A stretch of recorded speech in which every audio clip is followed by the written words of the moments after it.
Hello, everybody, and welcome. Today, we have a very special guest, Jimmy Hayes Nelson. He is a former 100-pound overweight, 3-time college dropout who has now built a business around helping people take control of their fitness and finances by teaching them how to craft powerful personal story. For those of you who are in network marketing, who are looking to build a personal brand, we are diving deep today to find out how Jimmy does it. So Jimmy, so excited to have you here. I'm thrilled. This is going to be fun. So I think both of us with a bit of our dramatic backgrounds and theater backgrounds, I was like, oh, this one's going to be entertaining. So I'm really happy to be here today. I love it. There might be some impromptu singing. Time steps, they break out into song and dance. You just give us your best 16-bar cut. Oh my gosh, that was my life for so long. I love it. So guys, if you didn't also know, Jimmy is an incredible lyricist and he's really great at crafting personalized birthday songs. So if you're in the market for a personalized birthday song, he's got you covered. Yeah, hit me up on my Facebook page. Let me know when your birthday is and I will do my best to create a unique birthday song just for you on your birthday. I think I just launched another business somehow now. I'm like a message full of like, it's my birthday, Jimmy. Sing me a song. Multiple streams of income. That's what we're about. Awesome. Awesome. Well, Jimmy, tell us how you got started in the online space because you have this incredible journey. Golly, it's like, how far back do you go? Because when somebody asks, like, Jimmy, how do you do what you do? The first thing that comes to my head is in first grade, I was introduced to the greatest addiction of my life. And I'll tell you a really quick story is in first grade, I grew up in West Texas, little town of Lubbock, Texas, I guess semi-little town of Lubbock, Texas. And my elementary school, we were going to do a Christmas show, a Christmas play. Each of the grades got to do something different. In my class, we were going to do a musical number called Too Fat for the Chimney, where we talked about how Santa Claus was too fat for the chimney. Well, I grew up a pretty obese kid, like you said before, 100-pound weight loss. So I just assumed I was going to be Santa Claus. And my friend Justin, who was the skinniest kid in class, actually ended up being Santa Claus. And they wrapped pillows around him to make him heavy. All my other friends in class put on like headbands and leg warmers. You know, this was straight up in the 80s.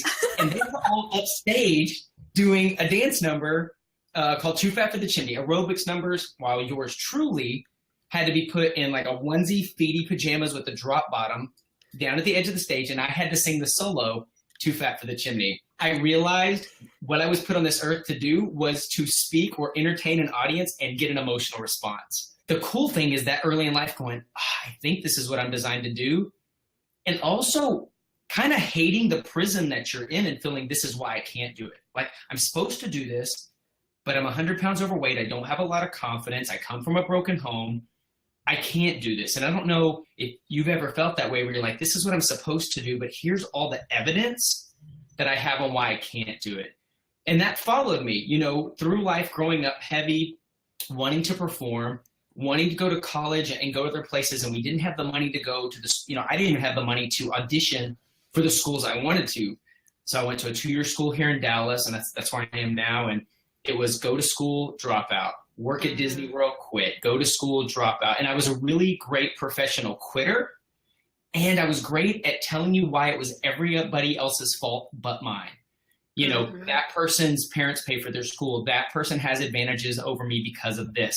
This isn't my fault because of this. So I was going along, and every time I would come to a place, I'd have all these external problems. I was great at pointing fingers. And then I was just a runner. Like, not like, obviously I wasn't running very much. I would just change zip codes. Yeah. So it was like from Dallas to the University of Oklahoma. Nope, same problems followed me. Like it was awesome. I'm like, I'm just going to reinvent myself. And it starts great. And about 6 months in, all those same problems are there. I'm zipping to Disney World. Awesome. Working at Disney World. Oh, this fault and my boss and this go to Rollins College. And it was just funny because then there came a time when I had to go, the same problems keep following me, and the only thing that's in common with all these things is me.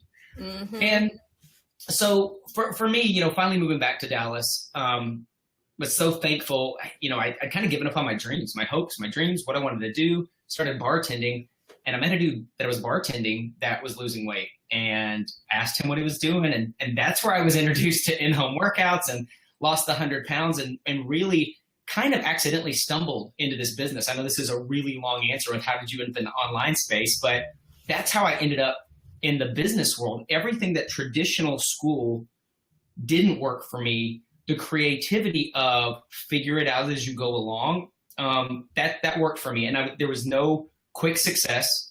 This will be the 10th year in business for me. Wow. It's crazy to think that a decade's gone by. But I feel like I'm still figuring out, like, I don't feel like you ever figure it all out, but that's kind of how I stumbled into it. Was once I started taking control of my own health and fitness, and a business was kind of born out of that. And I didn't go in with a business plan or knowing what I was doing. I was just willing to show up every day, experiment, learn from my mistakes, and just keep showing up. Absolutely. I love that, because I had a very similar introduction. We were both performers, and I was bartending as well. And I was like, there's got to be a better way than having to bartend between gigs for the rest of my life. Did you go through this? I went through this where it was bartending, and sometimes it was working lunch shifts. Mm-hmm. If I had a free day, there were no auditions. If I decided to pick up a shift, my agent would call and be like, you have something tomorrow. And I'm like, is the universe just, again, in my victim mentality, that was me too. The universe just slanted against me, that the only time there's an audition is I'd have to pay somebody like $20 I didn't have to pick up a shift. To pick up a shift for you. Yes, exactly that. And it became this huge hassle every time you wanted to go to an audition. And it was, oh my gosh, I got to text every single person in my phone that's not working and beg them. And if they're still not going to do it, I'm going to have to pay them. We're swapping work a double on this day and hit overtime on this week. Yeah, that was not a good time. That was a headache and a half. I'm glad to know I'm not the only one. And it is so funny how performers and waiting tables or bartending so go hand in hand at times. You know what's funny, and we maybe get into this later as we're talking about business and stuff. I'm still surprised there's not more performers that get into the online business space. It's funny because you would think I would have built a team. They always talk about, look for yourself in your business. Mm-hmm. And unfortunately, and you probably know this as well, there's such this like kind of broken, starving artist mentality that it's like this big badge. I was going to say of courage, but it really is this. It's a bit of that victim mentality of like, well, this is what we do as artists and we're not supposed to make money and I'm not in it for the money. I'm a true artist. And I'm really hoping as being an entrepreneur becomes more mainstream that there's less and less of that, because there's probably so many amazingly talented artists that we've never got to experience because they never created something for themselves where they were able to audition. I spent 4 years in New York City, and most of my friends would go up there to act. I'm only going to get this temp job for like a month. Well, then the temp job, they offered them full time, and then there's benefits. And 3 years go by, and I'm like, are you auditioning? And they're like, oh no, I can't. I have a job now, Yep. I feel like that's a story that I've heard so many times. And I was actually having this conversation with my buddy Kareem, who's like really big on YouTube. We did an interview the other day, and we were having the same conversation about why aren't more actors using the online space to really not have to struggle between auditions. And even my boyfriend, we joke around. I'm like, hey, you want to be my VA and edit my videos while you're waiting 4 hours to be seen to sing 16 bars? He's like, all right.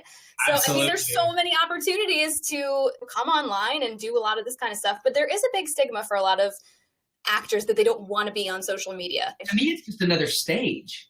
What's really, really interesting, and you probably have found the same thing. I worked some and did shows and got in unions, and I guess there was a level of success with what I did, but it wasn't where I thought I was going to go with this business, in showbiz or whatnot. And there for a while, I felt like this big failure, not even realizing that being at the equity office by 8 a.m. after a workout in New York, that your life becomes 16 bars, getting home and my wife going, how are things going? You're like, you hear thank you, which thank you means no for all of you that are in the business. And it's just a smile. It's like, thank you. And you're like, meh, what that means. You would say, like, how do you do that day after day and just hear no? And I really hadn't thought about it. Little did I know, all of that was preparing me for this. Mm-hmm.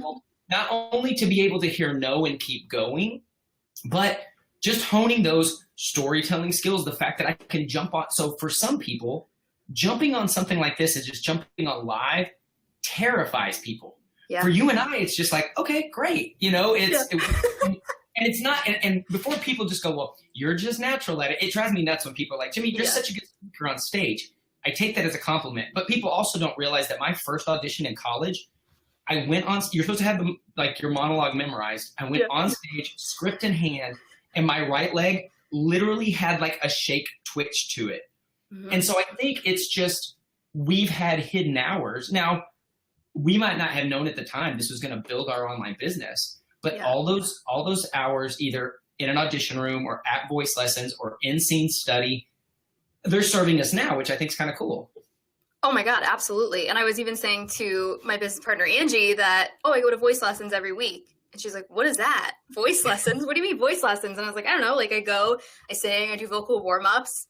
She's like, that's a thing that people do. But if you're in the entrepreneur space and you don't have a background in performing, how would anyone know that? They're not looking for it if they don't know it exists. No, so it's crazy. In fact, I'm gonna give people a resource if they don't know, because I'm working with a gentleman named Roger Love. And Roger is an amazing vocal coach, and his background's in music, right? He's, Selena Gomez's vocal coach, and he's worked with Gwen Stefani and just Adam Levine, and the list goes on and on. But he's also Tony Robbins' vocal coach, and he also works with Susie Orman and Brenda Burchard, right? And I think that entrepreneurs know that is that a thing? And I just went to one of his events, and he talked so much about how, because you're judged so quickly on social media, right? The same way you and I know when you walk into an audition room, those first 5 seconds are huge, right? Like, because you fly, like you go in the room and you come out of the room. You black out. I blacked out. I don't know what happened. But Roger does such a great job of teaching you, being able to kind of listen to your own voice and where are you placing things and are you using it correctly and will people take you seriously? And so I think as more and more things run to video and live like this, things like vocal lessons. I'm going to go back to why I think health and fitness is so, so, so important, because I see so many entrepreneurs, hustle is sexy, and they're letting their health and fitness, go by the wayside or drop in the name of hustle. I just don't have time. And I think that's really a cop-out, because again, I'm not saying everybody has to have 6-pack abs and be super fit, but now if I'm watching you and your body language, are you confident in yourself? And I just know where my career has changed, going from 100 pounds overweight, playing kind of the comedic sidekicky things, to leading man. But it's crazy. After I lost the weight, I kept going out for auditions for like the sidekick guy, because I didn't see myself the way other people saw me, because I still had work to do between my ears, about my own mindset. That's so interesting. That actually used to happen to me too, where I would get called in for Cinderella and I was like, but why? I don't get it. I feel so uncomfortable. Why are you calling me in for this? So I had a lot of personal development and growth to do in that as well. And I think when you're an actor, like you were saying before, it really does prepare you more than anything for being an entrepreneur. I don't know if you feel this way, but hearing no after you've poured your heart out in a monologue or in a song and just going, thank you, that is probably one of the most terrifying things that you can do. And then to just be like behind a computer and hearing no from people who don't want to work with you, like to me, that's like nothing. That's like a little baby hiccup in comparison. So it's like when you go that far and you stretch yourself to that level, you might as well be naked in the audition room, because you are like, especially if it's like some dramatic piece. And did you see La La Land? I did, yeah. Okay. The parts where I had flashbacks is when she's in the middle of the audition and they're drinking coffee and doing it, and she's like crying and they're just like not paying attention at all. I was like, that was my life for so long. And I appreciate it, because I was like, most people aren't going to understand the scene when they watch it. And so I really do think that if we have performers that are watching this and they haven't jumped into some kind of entrepreneurial space and you are struggling financially, it's kind of on you now, because it's never been easier, whether you create something of your own, so online academy, or for me, I really do believe that entrepreneurs necessarily aren't born. I do feel like they're made, because I wasn't one growing up. I always hustled. I had side jobs and stuff like that. But what I'm so thankful of is the fact that I accidentally fell into the network marketing space. Again, didn't realize what I was getting into. But for me, it was just a nice bridge into business, mostly because I didn't have to create a product of my own. I didn't have really the money to get started. Like, to get started might as well have been $10,000 to me, just because I was, living on maxed out credit cards. Yeah. But really, when you look at the grand scheme of things, you're not taking out a business loan. It's not a traditional, a lot of money where you're going to the bank and they expect you to pay it back immediately. And if you get in with the right team and the right company, you have people there to train you and to kind of ease you in. Yeah. And I think network marketing's changed so much now that it's not hotel meetings and home parties and stuff anymore. Thank God. Some people are still doing that.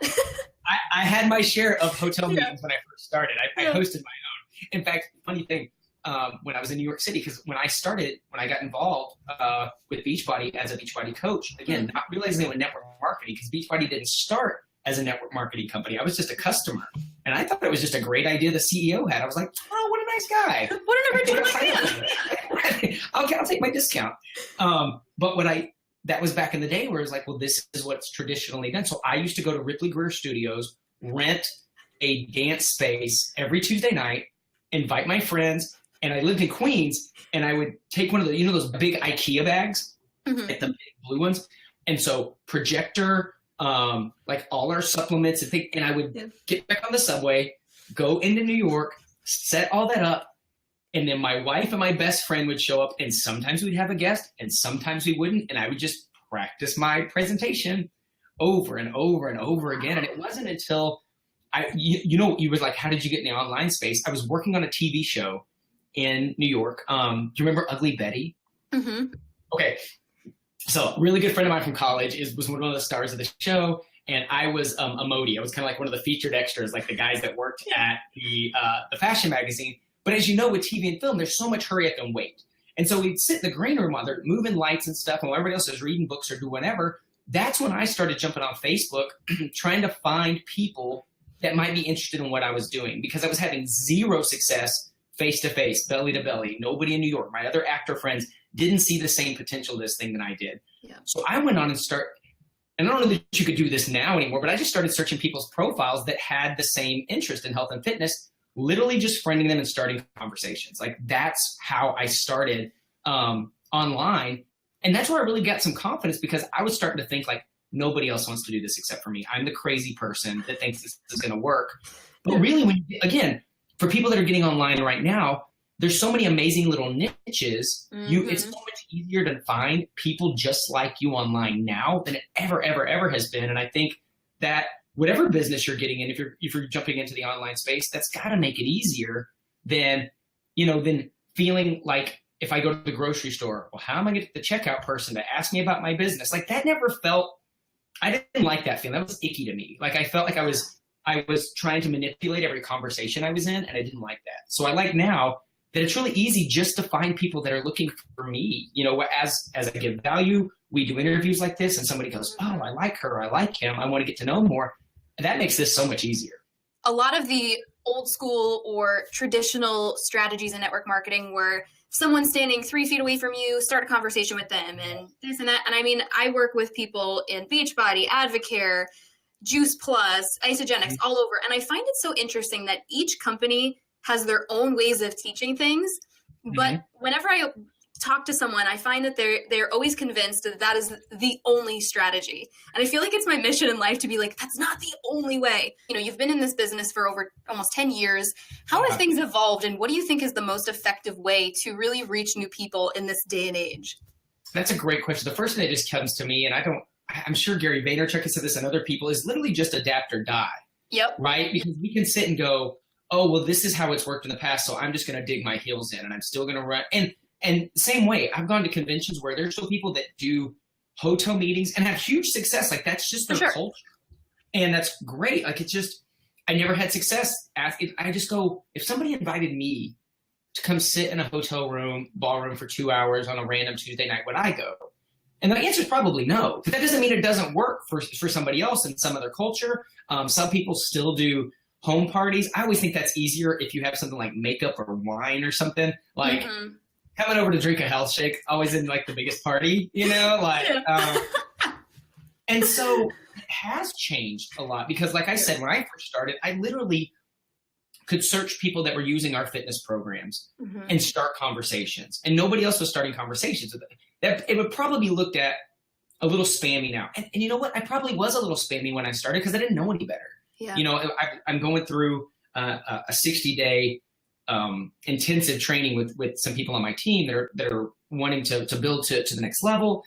And I just keep telling them, like, the first person to go mess this up is going to win, because it isn't perfect. It does get sloppy. I did alienate friendships early on. The nice thing though is that if you stick with it long enough, you obviously have an opportunity to apologize and say I did that wrong. Yeah. And a lot of my friends and family that just thought I was crazy are now like, even if they never got involved, they're congratulating me on my success. And what's crazy is most of my friends who were my buddies before I started my business still never got involved. Mm-hmm. They'll let me pick up the tab at the bar now, but they didn't get involved. And my family, for the most part, like some kind of use the products, but there's really nobody in my family that jumped on. And so I just say that because I know somebody's out there right now and their thought is, well, if I can't get my mom to do this, or I can't get my brother to do this, I'm never going to get anybody to do this. And the other thing about jumping online, it was really weird. Somehow I had more clout and authority with a stranger than with somebody that knew me. Thank you. I'm so glad you're saying this. Yeah. Okay, because I think that people that knew me, they knew 100-pound overweight Jimmy. They knew the Jimmy that quit a bunch of things. They knew victim mentality Jimmy. They knew 3-time college dropout Jimmy. And it's not that they didn't love me or didn't want to root for me. It was just like, what's his next thing? Mm-hmm. Whereas if I shared my before and after picture online, or now if I go on and do live or if, I spend a lot of time building my YouTube channel and somebody watches that or gets to know me a little bit and then comes in, they're looking to be led. They're like, okay, I'm in. What do I do to do some of the things you've done? And so you're not having to handle as many objections. And in fact, I don't even know that handling objections is something I do anymore, because I had a mentor a long time ago and it didn't click with me until just really recently, is he told me, we're only looking for people that are looking for us. And I never understood what that meant. And I'm just going to encourage the person that's watching this right now that's not being like 1,000% themselves, right? They're editing themselves. They're trying to look like the other person in their business or like somebody else online. And you're going to find those people that are just your raving fans when you just embrace you, whether that's you being super brash, you're kind of nerdy, you like to sing show tunes, whatever that thing is, because somebody else out there is going to go, oh my gosh, you two, I thought it was the only weird person like this. And you make an immediate connection. Yeah. And for the longest time, I was looking around trying to be, okay, perfect example. So I've had the privilege of being featured in the Insanity DVDs, right? And the Insanity DVDs came out about 2 years later when it really hit its stride. I started getting recognized for being in the videos. And instead of continuing to share my story, here's this fat kid, blamed a lot of people for things, quit. I felt this pressure to be little white Shaun T. Like I needed to be 6% body fat all the time, and I needed to starve myself down, and I needed to be, and you know what happened is I gained a lot of fans, I guess, and my business suffered. I was no longer relatable to everybody because everybody just assumed I was always fit or assumed that I was this fitness guy. And instead of just being me and continue to share really the painful parts of my story, and I always think that's the biggest key. There's somebody out there right now that's not sharing their story, or they have a reason why they're not successful because fill in your blank. And I'm going to tell you that reason really is the thing that's going to set you apart in the marketplace if you will shine a light on it instead of trying to hide it. Mm-hmm. Whether that's, hey, I've struggled. So let's take somebody in the health and fitness industry. Whether it's, hey, I struggle up and down with my weight, or I'm nowhere near my goal weight. That's why I can't build my business yet. Or you could just embrace that and say, hey, I'm choosing to take this journey despite the fact that I'm not a size 2 or don't look like whatever you think health and fitness is. And I'm looking for people to come build this community with me. Yeah.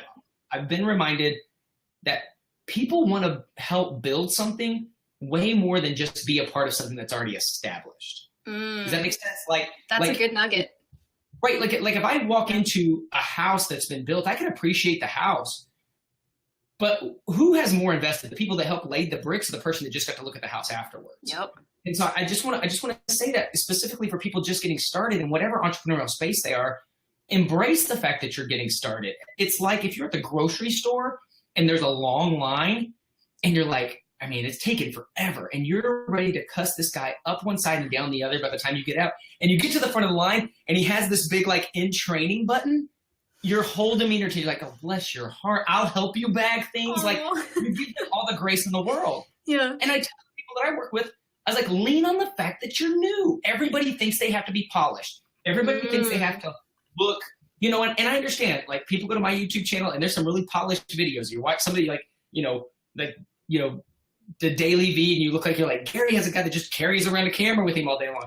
All this stuff's great. Yeah. But there's also something to be said for the, hey, I'm brand new. Come watch me try to build this thing. I'm going to mess it up. And just being that, it's like your own little reality show. Mm-hmm. And you're going to find your tribe that goes, I want to help you build this also, because you're just going to be so stinking relatable instead of waiting until you're polished or until I start making X amount of money or until I lose X amount of weight. I think there's a lot more power in the come help me build it story.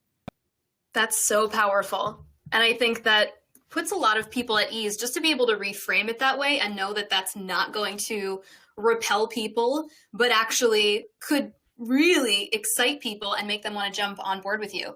In network marketing, a lot of times they say, reach out to your warm market, invite your mom, your cousin, you're this, you're that. I always found with a lot of the people that I've worked with and in my own journey that actually is more difficult. Like you were saying, they knew the old Jimmy or they know the old Jen or the old Marissa, and the power dynamic in the friendship or in the relationship starts to change because all of a sudden you go from being Jimmy the friend to Jimmy the coach. I mean, Jimmy, do you find that to be true as well? That it I just always find that it changes the power dynamic a little bit. I always tell people, you know, we still go through kind of the traditional, let's let you sit down and help you make a list. But then what I always tell people is this list aren't going to be your team and they're probably not going to be your customers. They might, they may not. You know, number one, you don't want people judging when they're making their list. But the way I coach my team to approach that list is just looking for referrals. It's just like, hey, that's good. You know, like, hey, I'm launching this thing. I'm new, you know, and whatever it is, whatever product that you happen to be, for me, if it's health and fitness, like, hey, you know, I decided to take some action on my own health and fitness journey. You know, I'm just looking to help some other people along the way. Do you know anybody that might want to do this with me? And that way you're not having to oddly sell Aunt Sally or put your friend in a weird position because they may say, well, I'm kind of interested. Tell me more. Awesome. Cool. You go off with that. But they may go, well, no, I don't know if I know anybody or not. And then you can just say, okay, cool. Thanks. Now that, you know, now it's on their radar. If you think of anybody, send them my way. I use the other analogy, and I don't know if this is a good analogy or not, but I go back to it all the time, is that if I'm opening a steakhouse, right? I'm opening a steakhouse, and Jen, you're one of my best friends, and I know you're a vegan. So I know you're not going to buy my steaks. I'm still going to go, hey, no, you're never going to come into my shop, but I know you know people that eat meat and steaks. Hey, if you know anybody that would love a great steak, would you just keep me in mind? Because I think a lot of people go, well, I'm not going to talk to my brother, my mom, whoever, because they're not into health and fitness or they're not into makeup or what, you know, whatever the service is. That's fine. It's not about who you know. It's who you know, who do they know? And just putting, you know, there is something for being said to just putting an open sign on your business. It is a business, you know. If I'm looking to you and I know that you're helping coach, you know, healthpreneurs online, and I go, oh, I know somebody that does it, that I can connect you. Even if I'm not your client, if you never told me what you did, and I know somebody that's struggling with their health and fitness business, I could have never connected you either. And so I guess I look at it that way, is I just go into things saying, this is what I do. Do you know anybody I could help? And that way it isn't so awkward of, will you try my stuff? Or do you want to be a part of my team? Because if I say that and they say, well, I'd like more information. Oh, okay, cool. Here. Great. But it doesn't put you in such an odd position, I guess. There's no pressure for them to say yes or no. That's really, really a great way to position it. So for you, you know, you've been doing this for, you know, almost 10 years. You've got all of this knowledge. How do you keep it fresh? How do you keep it interesting and stay hungry and reinvent yourself? Wow, that's a great question. You know, you always go back and you hear people talk about their why, right? Why are you doing this? And I think in 10 years, my why has changed, right? Like initially, I didn't get it in for the money. I literally got in for the community. I was introduced to a community that believed in me more than I believed in myself, right? So that was step one. Then, and I didn't even think I would ever be successful with the business. I thought that's for the other people. You know, I'm just this kid and I'm going to be, I'm going to do the discount. I'm going to continue to act. And then I started going to events, and I think going to events and being around other people, you know, as much as we love our social media and even as close as this is, we're almost in the same room together. There's just something about actually physically getting in a room with people that are, either other entrepreneurs or in your business or whatever. And so I started seeing people that were having success and going, oh, there's nothing I love them. There's just nothing crazy special about them. You know what I'm saying? And then when your belief changes and your goals change, then that why kind of shifts. Like, oh, well, what if I could help pay the cell phone bill? Because for me, my story was really when I started taking my business seriously, my wife had the quote unquote real job in New York City. She was working at a hedge fund at Fifth Avenue, and she was just allowing me to go audition every day. But I was also working for like a promotions company, right? So sometimes you'd hand out flyers, sometimes you would go sing at something or whatever. And I remember there was one morning I had to be at Times Square at 6 a.m. in a Newsies outfit. You remember Newsies with like the knickers and the hat, you know? Yeah. And I was passing out chocolates to the oh-so-friendly New Yorkers. And like, move! Oh my gosh. And here I am, like a 30-year-old husband bringing zero money into his marriage. And I was like, this sucks. Like that moment to me. And I'm sitting on this business that I really hadn't taken real seriously. And I was like, if you put some effort into this, Jimmy, it's amazing what may be able to happen. So then that changed the why. That kept it fresh for me.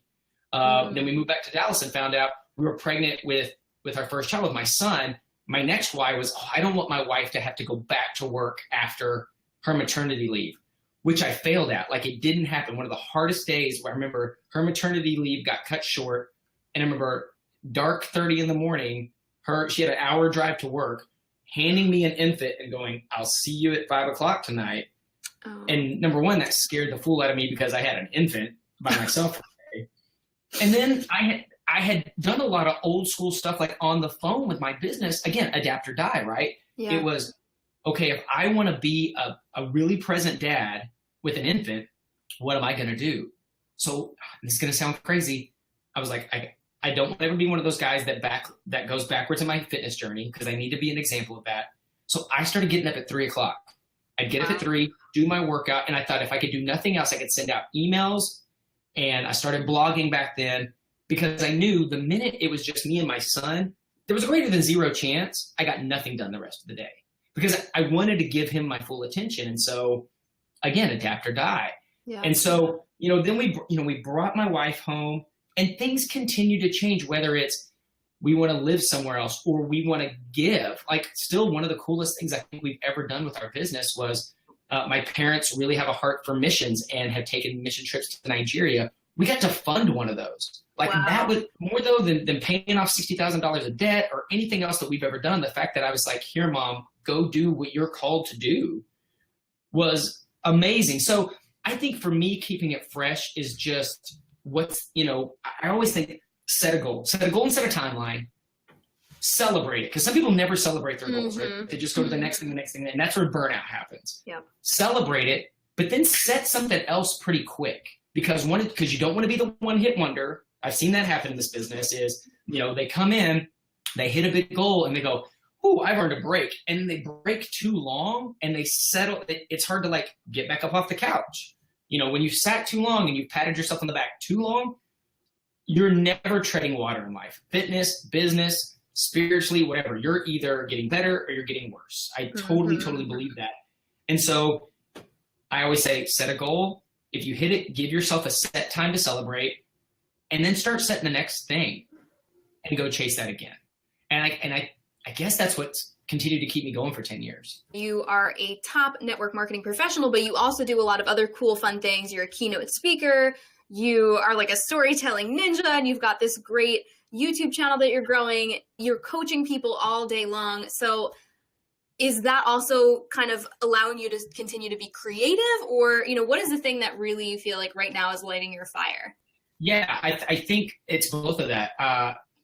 Being the musical theater background, I was like, I miss being on stage. Yeah. And so I've been blessed enough to be asked to speak at corporate events, through Beachbody. But the last 3 years, I started creating my own events. We did an event 2 years in a row just for men in our space. I just did an event here in Dallas a couple weeks ago. I'm about to do another one in Philly. So one thing was, if you don't have a platform, if you don't have it, create your stage, instead of waiting for somebody else. Because what I love, if social media marketing world or whatever the thing's going on in San Diego right now came knocking at my door and asked me to come speak, absolutely.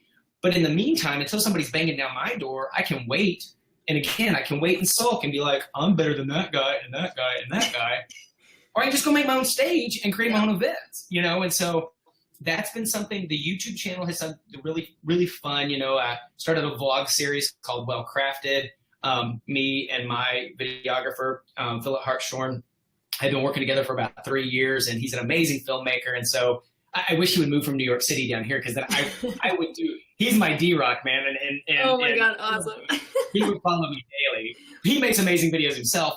But yeah, it's stuff like that the creative side of me, I have to create something in this realm, whether it's going live, it's something that's inherently part of my love language, I guess. And I'd really encourage anybody, if you're in an online space, whether it's you're selling your own product, you're in network marketing, figure out things that you already enjoyed doing before you were a business owner, and how do you incorporate that in? Because like literally one of the top people on my team watched me for a year, and he chose to work with me because he was a musician, a drummer for a pretty well-known rock band. And he was like, you're an actor, I think we would vibe. And had I not like embraced instead of, you know, just doing what duplicates and looking like everybody else, I wouldn't have stood out to this dude. And he literally was one of the first people that came in that was one of my runners that wanted to build this business as bad as I did. And the residuals from that has been amazing. But had I, you know, not been creative with how I did things and just stayed in the cookie cutter mold, I would never have attracted him, you know? Mm-hmm. Yeah, incorporating all the things that make you you is such an important piece in creating in your own personal brand. And I think, you know, I've said to you before, I think you've done a beautiful job of really building the Coach Jimmy. He is this guy, he's fit, he puts out all this great business content. And then like what you monetize is totally secondary. And that's just like a great thing that you have. But I think especially network marketing, it can be, some people can limit themselves and do the cookie cutter thing. But man, when you can create your own personal brand, that will skyrocket your success as a network marketer. And I think that goes both ways. I've had people that have been reluctant to get into network marketing because they built such a big personal brand, and they're like, well, I don't want to promote somebody else's stuff. And I was like, you're looking at it the wrong way. Mm-hmm. It's like, because people are attracted to you, you know, whatever the product is that you represent, they can get that from somebody else. In my case, they can go to Amazon, or there's infomercials. I mean, there's all sorts of things, but there's reasons people are going to want to work with me. And that's just me being, you know, I tell my team all the time, be you, but be you boldly. Like, just be like the 9th level of you, and really go out there and embrace that. Because I look at it, specifically people in the network marketing space, you are not an employee. Like, I don't work, you know, it breaks my heart when I see somebody like, oh, I work for Beachbody, I work for Advocare. I'm like, no, you don't. Like, I am a CEO of my business. I have chosen to partner with Beachbody, and they provide products, customer service, so many amazing things. And we have a great relationship together. But people got to get out of that employee mindset. And I understand so many people, we've been brought up with this employee mindset. What do I do next? I have to go up the ladder. And there is, and I think that's why personal development is so key, because I was slow to the personal development game. I was one of those who was like, I don't need to read those books. And you know, all that hibbity-jibbity positive thinking stuff. Yeah. And I wasn't having success either, because I stayed in that victim mentality. And you really have to, one of my favorite books is by Darren Hardy. It's called The Entrepreneur Roller Coaster. And I really like the audio. I listen to more audiobooks than I read. But I love that because it's not just a raw you can do it book. He tells you all the things that's going to suck about this. And I just appreciate him saying, look, 90% of this is work, and it's not fun, and it's painful, and you're going to have, you know, your business black eyes and whatnot. But let me tell you why the 10% is totally worth it. You know, I think it's such a great book. And now there's so many amazing resources online, whether it's, you know, your podcast or, you know, a YouTube channel that somebody really digs, and you got to change your thinking and just have to be open going into saying, okay, being willing to be taught, willing to be coachable, even if you have some success. A quote that I go back to all the time, I'm not even sure who said it, but it's one of those things where I've quoted it enough that I think it's mine, even though I know it's not. The problem with success is a little bit. because somebody has a little bit of success and they don't stay coachable and they don't stay teachable and they think that they know it all. And we all get our egos involved, specifically when we've started having a level of success. But I think that's why I've always had some kind of business coach. I've always, even before I could afford it, invested things outside, not just like what the company provided, but outside of that, to go to an event or get an online course, or in some cases, reach out and make, I look at the people who I've had the privilege of having as personal business coaches over the years, whether it's Chalene Johnson for 2 years, James Wedmore, Eric Worre. Like, I've been to all these people's houses, and that's just because I chased them down until they wouldn't tell me. It's just like, we're going to be friends, whether you like it or not. We're going to be friends. We're going to be friends. And it was also important to me, even though you're paying these individuals, I always wanted to be the best pupil. I wanted to be the person that made them proud, because then when they shout you out, that's amazing too, and I'm sure the clients you work with right now, they're doing the same thing. Like, they're paying to get time with you, but I bet there's a ton of them that just want to work their faces off so they get that atta girl from you, right? I mean, that's just gold. And I remember, and the same thing with the people that I work with.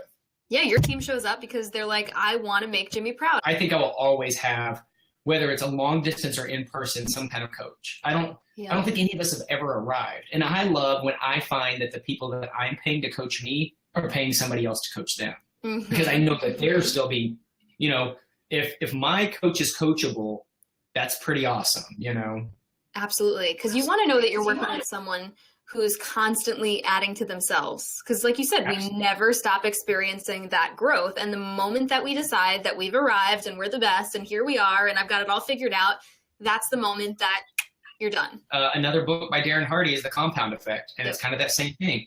You're making little choices to get better every day, or you're making little choices that may seem insignificant right now, but you're getting better or worse in everything. Absolutely. And I want to talk too about, you on social media. You are all over the place. You are on Snapchat, Instagram stories. You've got a crazy awesome YouTube channel, Facebook Live. Obviously, you didn't wake up yesterday and say, I'm going to be on all these platforms and just build them in overnight. It's something that you've been working on for years and really cultivating your brand and figuring out your message. But a lot of people really struggle with figuring out how to do it all. So I would love to hear some of your tips on mastering the social media game. That's a great question. And I think I had the privilege of getting to attack these things one at a time, because I was there when they came along, right? So I may look youthful, but I wasn't part of the I got Facebook in college crowd, right? Like, that wasn't, I was already out of college when it was, Facebook was just for colleges. I found out about Facebook because my wife was working with a bunch of girls that had just come out of college and they had it in college, right? I did have a pretty dope MySpace page back in the day. Oh, hey, who was your top 8? Bells and whistles and songs that would play. Oh my God, the best. But, it's funny. I had a buddy of mine reach out and ask me the same thing. He's like, Jimmy, you're everywhere. How do you do this? Because I could tell he was getting burnt out. He was trying to run in 8 directions. And I'm like, dude, I didn't try to build all 8 at the same time.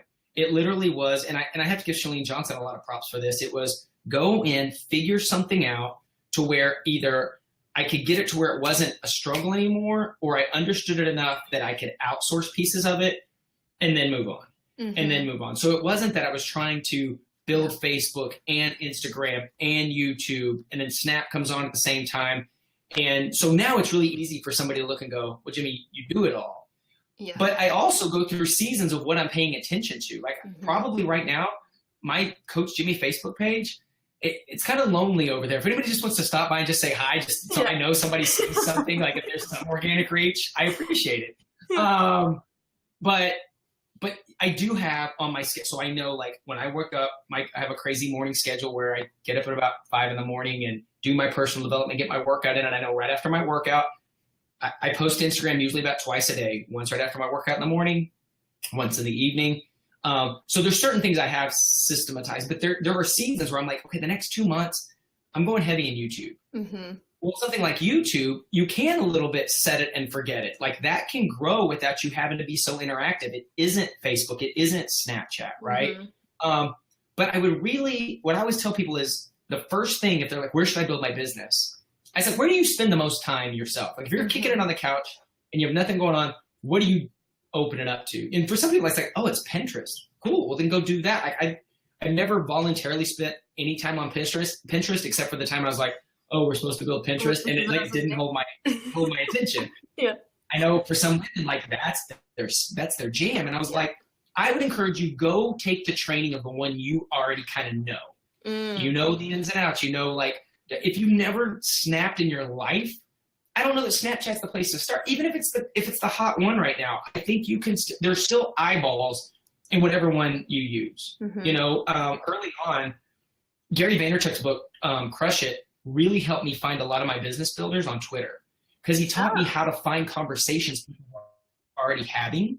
Again, instead of going to the grocery store and, you know, wearing my company hat and hopefully they ask me about my business, you know, that book, he taught me how to jump into conversations people already have, and then could go in and answer questions. Aaron Hardy talks about that. He said he finds email marketing. Is it YouTube? Is it Facebook? Is it Facebook ads? Is it going live?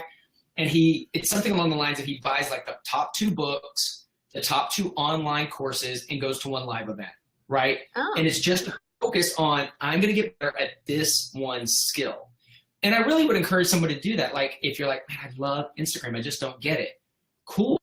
Like, there's a lot of people teaching amazing Instagram. You know, Shalene has a great one. My friend Jasmine Starr has a great Instagram training. There's so many fantastic Instagram trainings. Just go learn that and get some traction, because again, if you're trying to run, and you have to put blinders on, because you're going to feel like you're going to have some FOMO. You're like, oh my gosh, I just saw that they had a 6-figure launch doing just Facebook ads. I need to go do that right now. Stay the course. Like, learn the one that you really think, if I can nail this one, I can. And you know where your people hang out the most too. Like, what's your jam? What's your vibe? You know, is it photography? You're probably going to hang out on Instagram for a little bit, you know? Absolutely. Playing to your strengths. Like, do you love video? Do you love writing? I can't tell you how many people say, I want to start a blog. And I'm like, okay, cool. Do you like really love writing? And they say, well, no.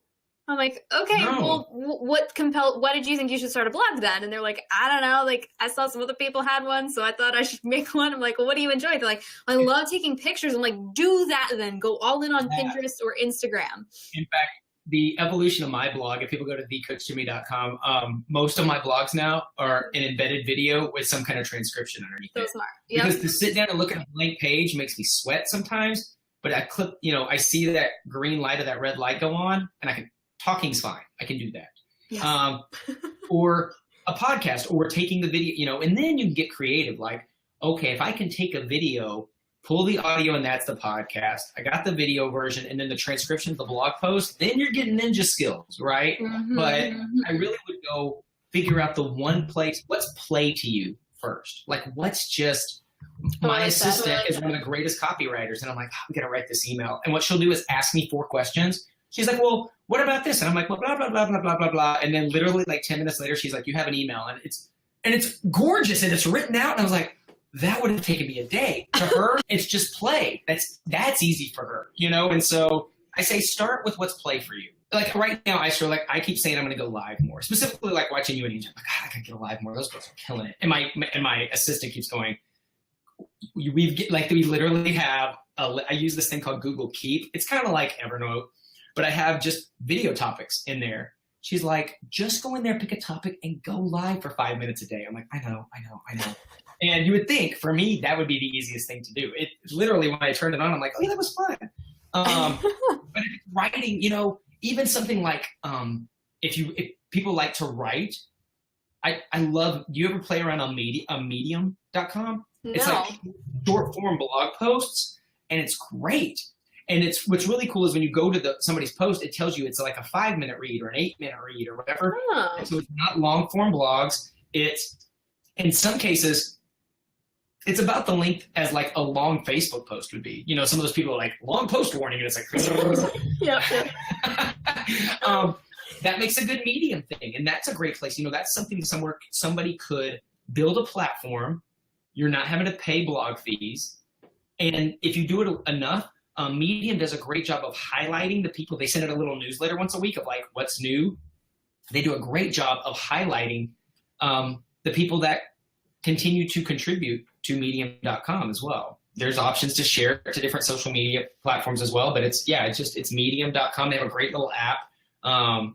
And it's like quick reads, it's one of those things that I kind of played around with for a bit. And what I keep telling myself I'm going to do is taking the transcriptions of my videos, because you can embed video in there too.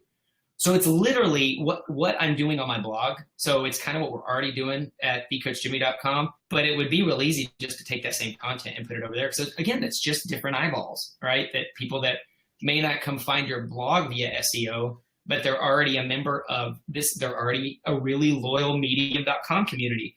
And it's not even a matter of, well, that one's not the biggest. The riches are in the niches, right? Like there's these little pockets of people like, oh, there's only 20,000 people there. Do you think you could build a really good business with like the 20? And I'm making that number up. There's a lot more people than that on medium.com before the Medium people come chase after me. But even that, like, let's say, what was it the other day I heard about a health and fitness coach in network marketing. Oh, I know what it was. So I still have not watched a minute of it, but I keep hearing all these amazing things about This Is Us, the TV show This Is Us, This Is Us, This Is Us. And so she created a support group. She's like, I can't watch this show by myself. Like it was, let's come cry together. Like in her little Facebook group, she created the This Is Us group. But then she recruited to her next health and fitness challenge out of these women that all had bonded over This Is Us. And so again, I just want to bring that up because you would go, what in the world does This Is Us have to do with health and fitness? Nothing. What your niche is just a way to meet new people, right? And hopefully the homepage, it's like going into cocktail parties. So if I go and we chit chat and then you come back to my Facebook page, or we chit chat on Instagram, you come back to my homepage, then you've come into my living room.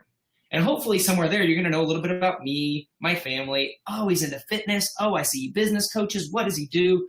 And that way you still aren't feeling like you're having to be slimy, pitchy, salesy person. You just get to go into these cool places like you would at a cocktail party, make friends, be charming, entertaining. They're going to pop back by what you do. Now, you need to be consistent in your home base, right? Inside your living room on what you're posting. What's the ratio of, jab to hook? Are you throwing a hook? Do they know they can work with you? For the longest time, I was really bad. I was just scared to ask for the sale. I would just be like so scared to say, does somebody want to work with me? I don't know what that hang up was. It was really hard for me. It was like, I was really good at like giving free content, but I was like, why does my business build? And so finally somebody's like, because nobody knows how to work with you because you never talk about it. I was like, oh yeah. I just assumed that somebody's just going to message me and say, here's my money. Would you like to take this? For like dudes, I know guys that have, whiskey appreciation groups or, right now March Madness, perfect example. Like I could probably go into a million March Madness groups, not to go in there and pitch health and fitness or business coach to them, just a guy talk with them. And somebody's going to go, oh, that dude's funny, and kind of follow me back to my Facebook page somewhere around the way, And so I think people get too hung up on what's the slant with my obsession with the Backstreet Boys. I literally have a girl on my team. So awesome. She loves her some Backstreet Boys. And she goes and sees them a lot and always gets VIP pictures taken with them. And so now she's created a community where it's like all these girls go to these same concerts. And it's like, do you want to look super sexy with your picture with Nick Carter? Then be a part of my fitness challenge. But she met them all in Backstreet Boys or NSYNC fan groups, and again, it's just another way of what's play to you, what's something you're passionate about, finding people that are just as weird and dorky about whatever you're weird and dorky about, and just connecting with people. What are the things that I'm into? I'm a huge fan of the TV show Mad Men. I'm a Dallas Cowboys fan. Like behind me, this painting, it's a Hamilton painting that a buddy of mine did. Musical theater me, I could probably go to Hamilton fan pages. This is all stuff I still, I'm sitting here like teaching myself, right? I'm like, oh, I haven't done that and I haven't done that. And I could be like in Hamilton fan pages and having rap battles with people. And, and then eventually they, these people may need to lose some weight or want to start a side business. You just never know. But I'd also it's a great opportunity to interview your friends and say, what am I into? Like sometimes we're too close to ourselves to know what it is that our strengths are or what we do really well.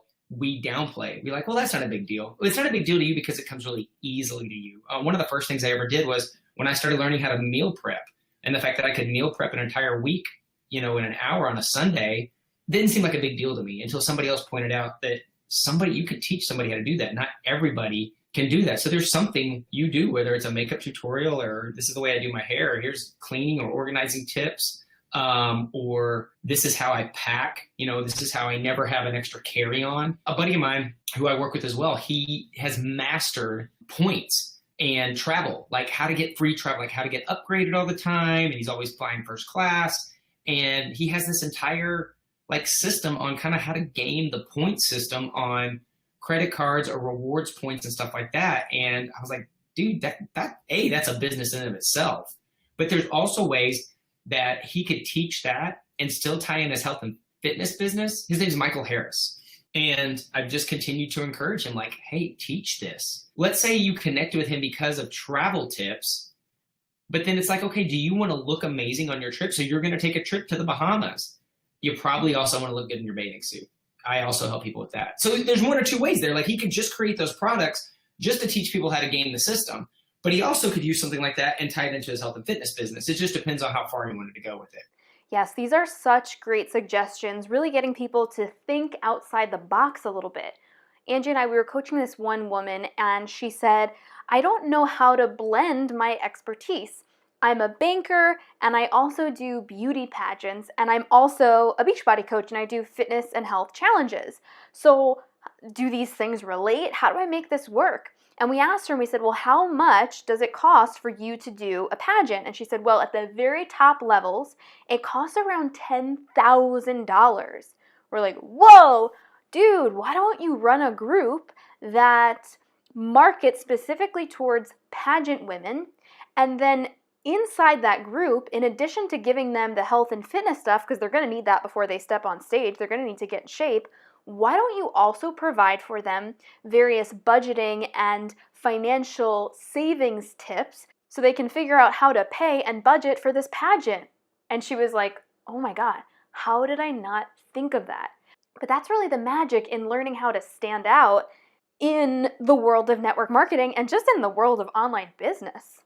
Okay, and Jimmy, we have to talk about video because you are killing it with Snapchat and YouTube. You're on Instagram stories, you jump on Facebook Live. You are really dominating across all of these platforms and showing up consistently. So I would love to hear your thoughts on some of these platforms and the new features that they've been coming out with and how that's really helping you stand out and build a personal brand. Like, I really haven't even played with YouTube Live yet. Now that you can go live everywhere, I'm like, where do I go live?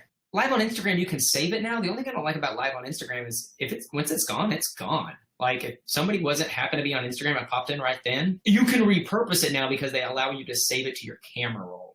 Snapchat, I just like to goof off on. And I think what I like about Snapchat is I just think it's the most inside view of somebody. Your business partner, Angie, I think the reason I realized that she and I were going to be buddies is watching her snaps. I'm like, oh, she's just as nerdy as I am. Like, I get this chick. I think we're both baby grandma and grandpas. Like, we're both in bed by 9 at night and get up early. I can kind of show you the same thing every day because then you go, oh, this is Jimmy's routine. Some people are like, you show the same thing every day. I know you get up at 4:45 and you're standing on a slant board and you're doing your workout and then you go to a coffee shop and you brain dump. But at the same time, I'm also displaying, if you ever do business with me and I talk about, are you being consistent? You know that there's some integrity in what I say because I'm not asking you to do something I don't do. There's a lot of business coaches out there that are really great at just regurgitating somebody else's stuff, but don't have the resume themselves. And I think what sets me apart, even in the network marketing space, is by this point in my business, I could stop recruiting altogether and just coach my team. And a lot of people do stuff like that. And I don't, because I tell my team, I feel like the minute I stop doing something, there's going to be a trickle effect. Even though technically they can't see if I'm recruiting, they don't know what my points or, anything are. But I just think it's that whole speed of the leader, speed of the pack. And if they get the sense, oh, when you reach a certain level, you don't have to do that anymore. Or, well, Jimmy doesn't do that anymore, so I don't have to do that anymore. I think somewhere along the way, you have to fall in love with the grind. Like, as a performer, somewhere along the way, I fell in love with the process even more than the performances sometimes. Like, trying to craft that song in a voice lesson, hitting that note or connecting with that line or making it an honest story, to me sometimes was way more fulfilling than when I actually had an audience and the show went up. I missed rehearsal because that's where you got better. At least that's what I felt. Oh my gosh, absolutely. I feel like if you are a performer or an entrepreneur, you have to fall in love with the process, right? Because if you are constantly chasing making six figures or having that big launch or having your big break on Broadway, you're going to spend 99% of your process, your life, your journey waiting and not actually experiencing those beautiful moments of growth between those on paper successes.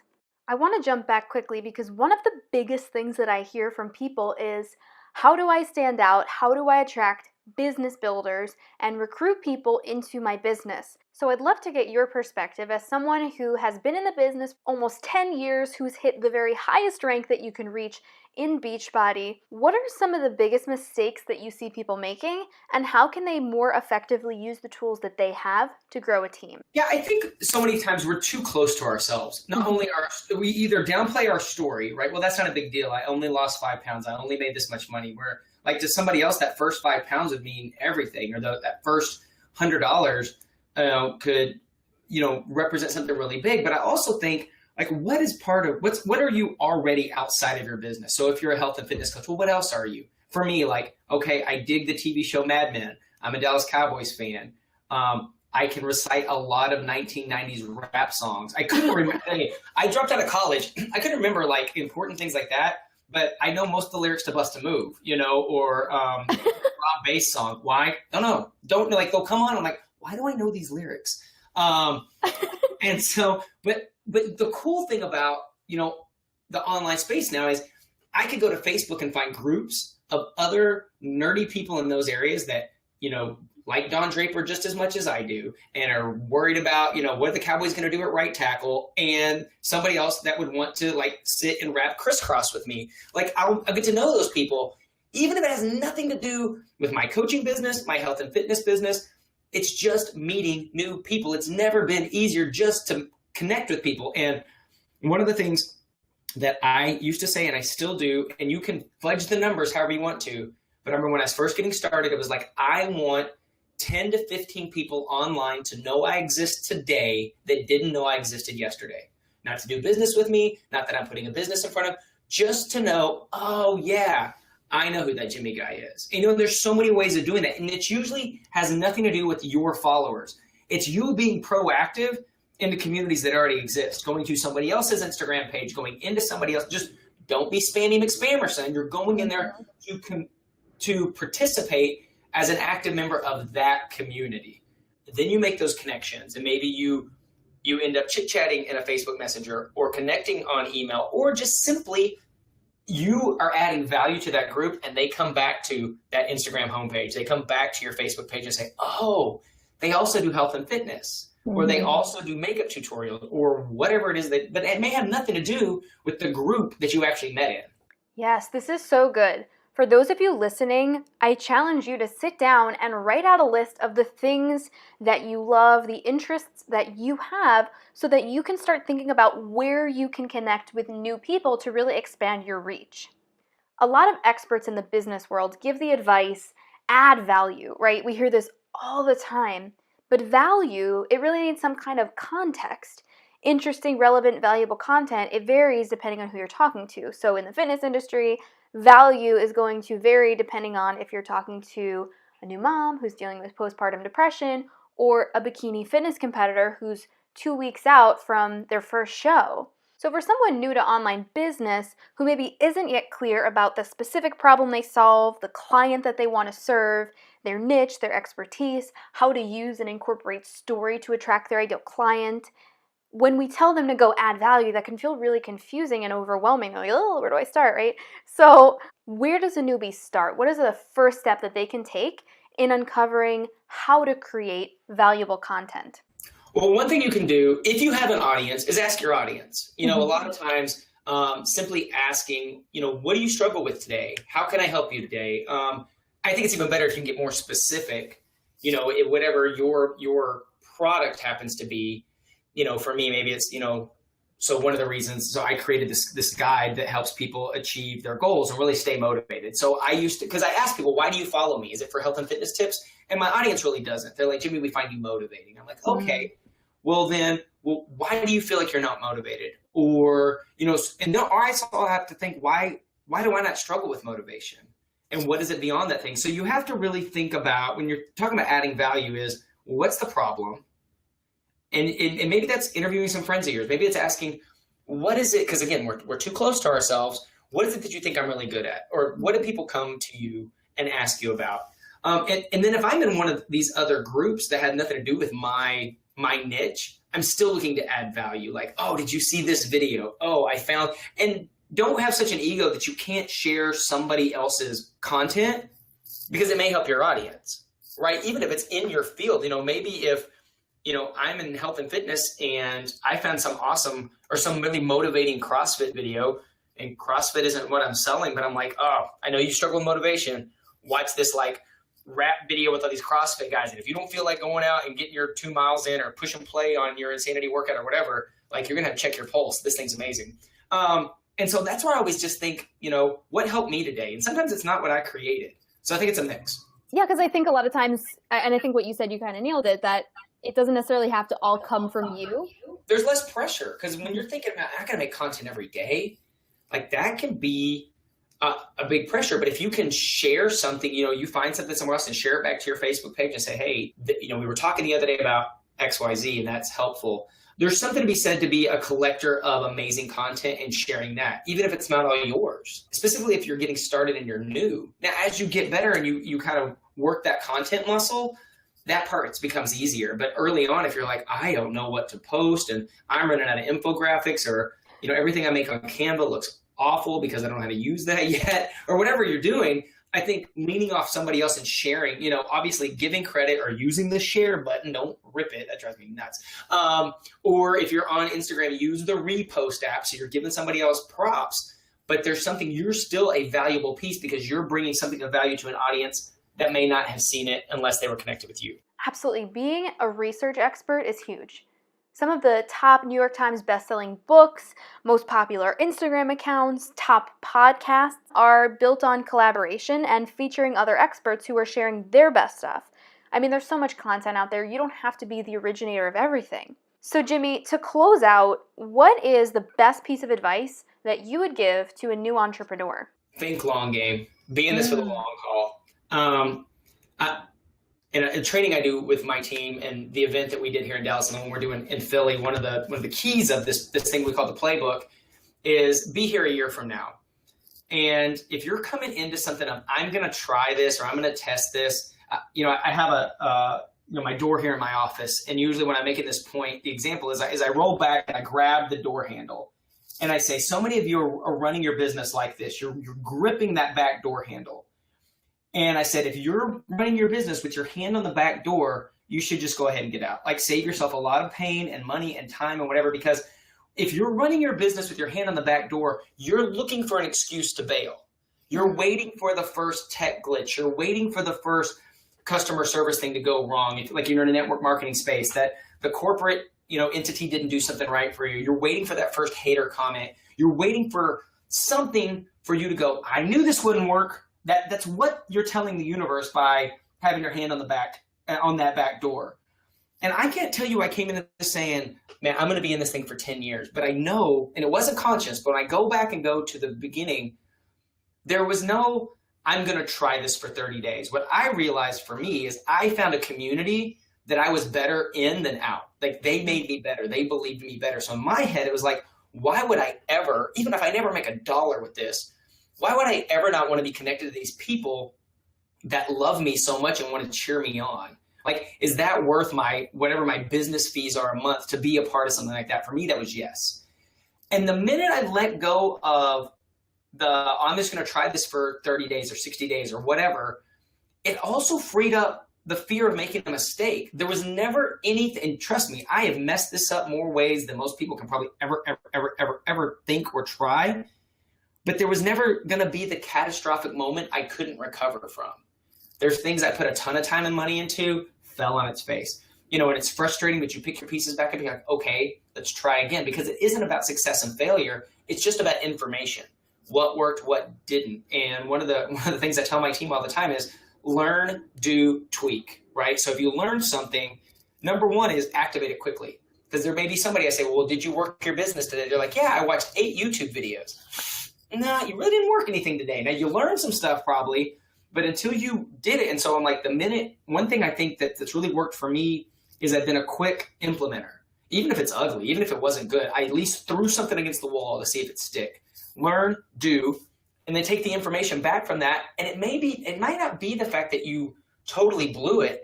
It may be that you just need to tweak it just a little and then do it again.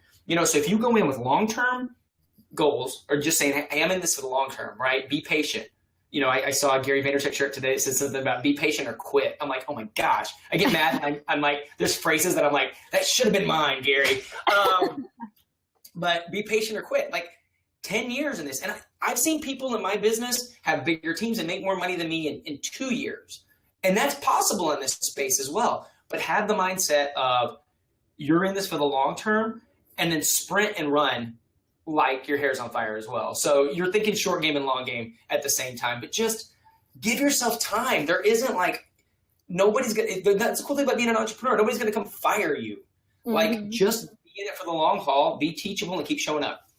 I love this. This is so good. We talk about this a lot. Angie and I are big into like messy action. Just throw shit at the wall. Great. I love that messy action. See what happens. Good. Yeah, but you're like, be a fast implementer.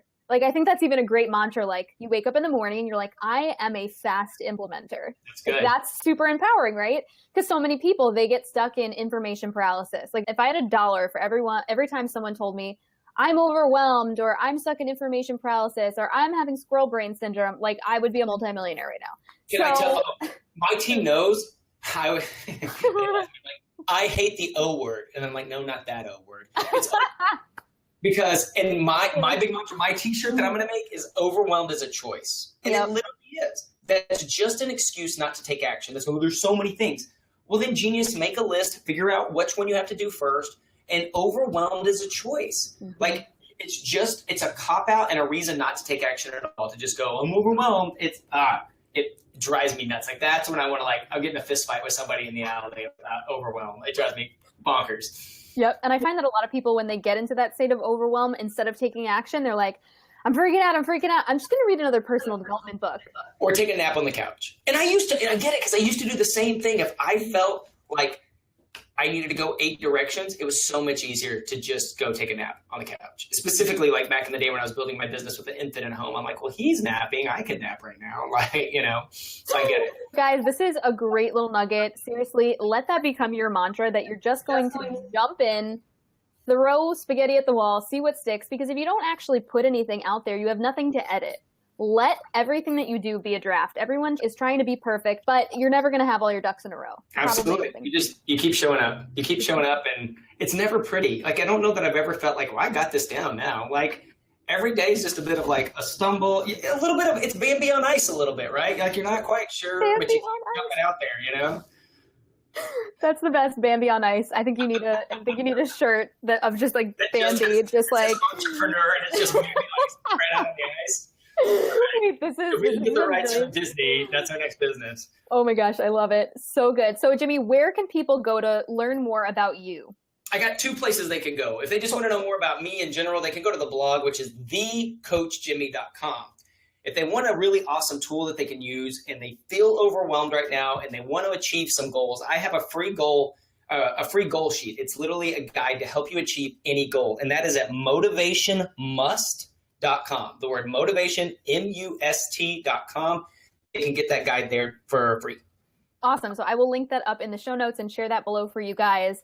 If you found this valuable, please show us some love on the podcast and go head over to Jimmy's Facebook, all his social media platforms, and go and show him some love and tell him how powerful this was. Give him your biggest takeaways, and just, that gratitude and appreciation goes a long way. So thank you, Jimmy, so much for jumping on. We'll have to do it again sometime. We'll work on a duet and some musical number, and next time we'll do an entire, Les Mis podcast or something. Oh my gosh, I am already, the wheels are churning. This is going to be amazing. It'll be a whole episode on story, and we'll just sprinkle in some sick duets. That sounds fantastic. Thank you. Oh my god, I love it. Thanks. I'll see you later. Bye. Did you enjoy this episode? Make sure to leave a review on iTunes and share this with an entrepreneurial friend. And remember, when you upgrade your expectations, you up-level your entire life. You're as ready as you'll ever be, so go out there and get it.